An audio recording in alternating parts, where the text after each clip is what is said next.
A lot of people try to invest in property, to get wealth through property, but also tax effectiveness. And if you're making cash flow through property, you're now kind of going to get stung with some extra tax. With some bills. That's a great problem to have nonetheless, right? It means you're making money. Absolutely. Yeah. You're kind of getting the top skimmed off the money that you're already making, Correct. so to say. Yeah. But look, and feel free to disagree with me when I say this, but I have always believed that there's two major ways to create equity. Yeah. We want to create equity because we're creating wealth without putting any money into it, so to say. Yep. So if you buy a property for $1 million, for example, the LVR portion of that is 80%. So you've got an $800,000 loan on that property.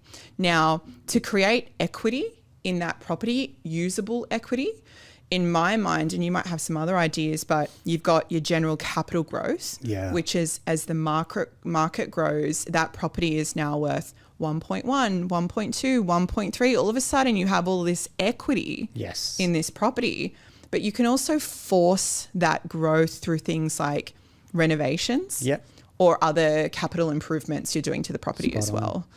Are there any other ways that we could look at creating equity? Yeah, look, there's another cheeky way, which is valuations as well. And I think you and I, we've always spoken about this, which is, I think it's one of the most underrated parts, which is property valuations. And so you can, and traditionally with renovations, you've got the idea to spend $1, you get $1. Now the goal is spend $1, get $2, for example, right? So they have to be efficient, the renovations. Very. And I mean, you know, all that gives you DIY one of your properties, right? So great way to kind of cut costs. Some people that are trades, wonderful. Some people buy under market value, then they can do the renovation costs. Great. It's a great way to accelerate those gains as well. Beautiful.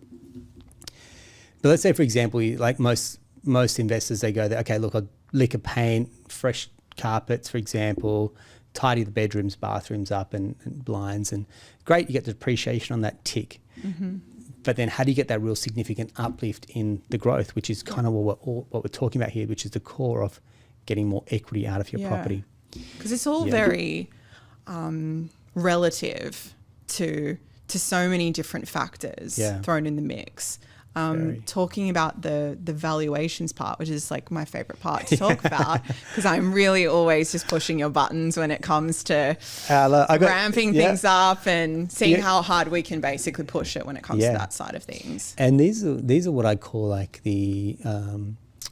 these are the investors that push the boundaries. I reckon there's a handful of clients that are very similar that go, no, keep going. And I love it because it challenges us. I just don't want someone to take my word for it. Challenge me as well. No, not at all. Pain in the ass is when they don't say please or thank you. Okay. That's just how I always say right? Exactly.